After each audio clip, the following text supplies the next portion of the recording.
Hi guys. Welcome back to my channel. If you're new here, let me introduce myself to you. My name is Dorcas Ofeyua Asari, aka Ikuya Guy, aka Ikuya Jackie Chan, aka Ikuya Jet Li. If you're new here, please do well to subscribe. I film lifestyle videos about hair, faith, relationship, right from, currently from Takrade, Ghana. Please watch till the end and do well to subscribe if you haven't done that already. Let's go straight to the business of the day.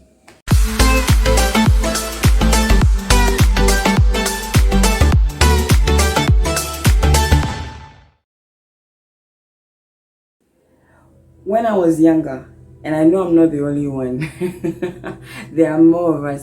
Probably you're a culprit too. When I was younger, I used to have this mindset that God has the one made for me, such that that person will fit perfectly, will be, my Prince Charming, everything, and God will bring that person to me at the right time and all that. Maybe there's some iota of truth in that, but that's not entirely the truth, because I thought God would show or reveal it to me that Mamiki Agagai, this is the man I have chosen for you. But then growing up, I'm not that old, but then growing up, I've come to understand that love is supposed to be free. Not free as in without sacrifice or without cost, but without enslavement. You should not be enslaved to love someone. I don't think God is love. God himself is love.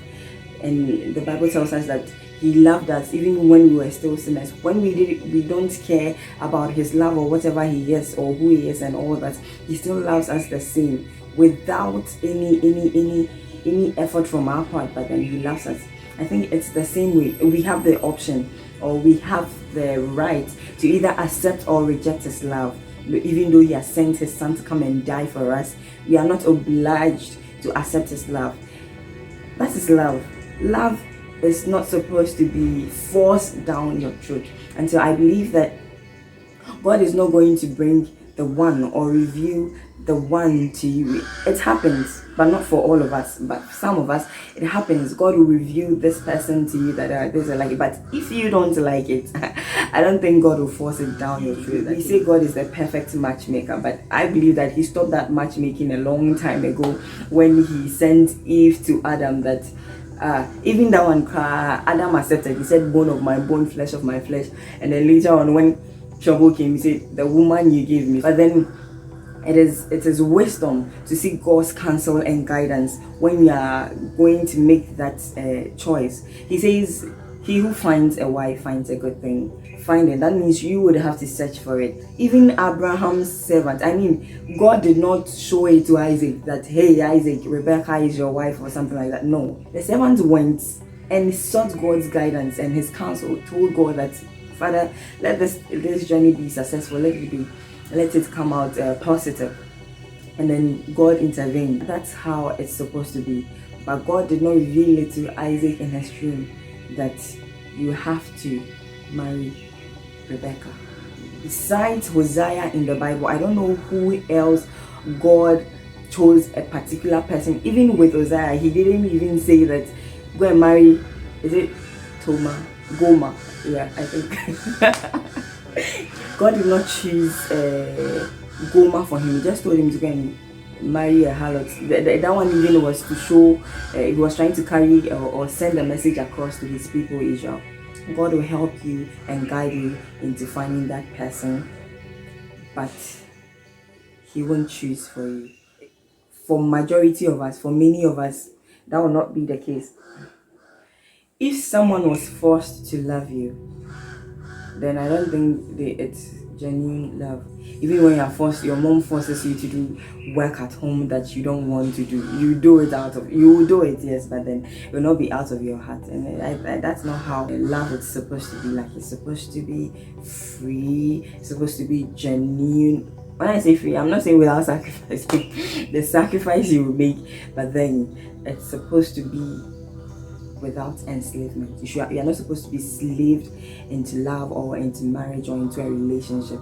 And that's why I always tell people that come to me that this guy has been chasing me for some time and all that.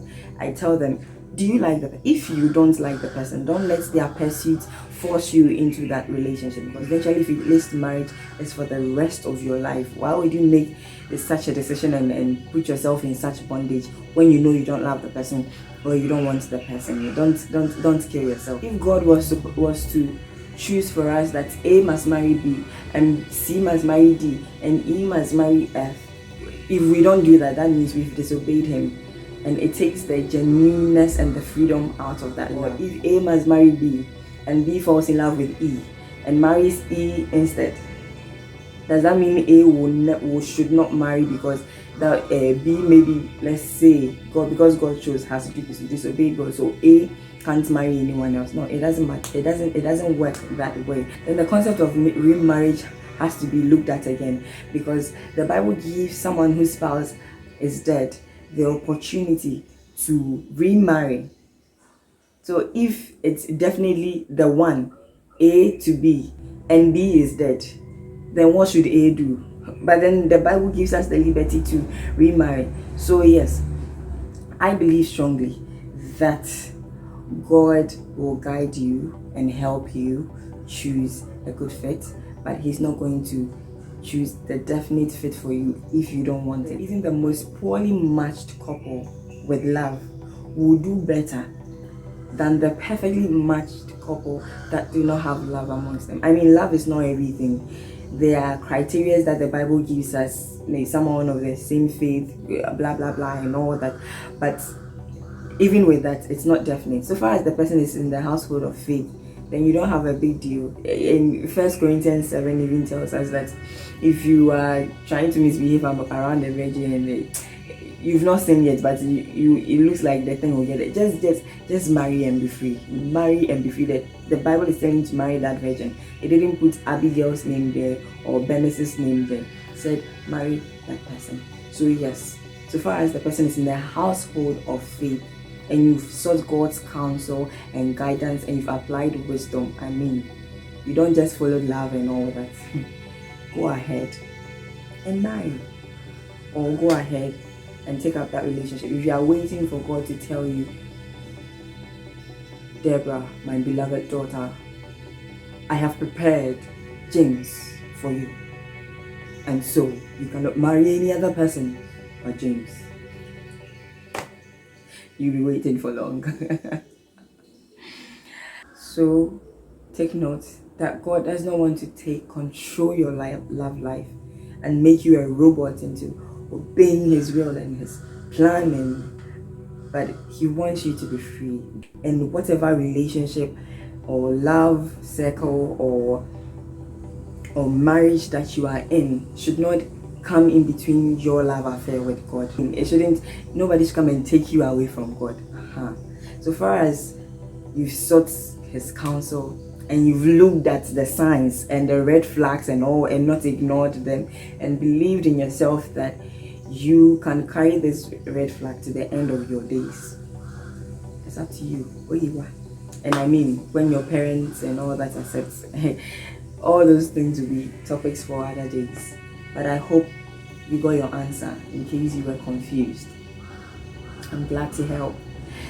Thank you for watching this video. So please do well to subscribe if you've not done that already. Like it, give this video a thumbs up if you loved it, or if it answered your question. If it helped you, please leave a comment in the comment section. Let's get interactive.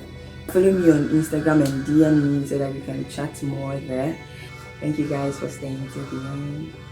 I love you. It's Enjoy Loves You. Subscribe, check out the other videos too. Bye.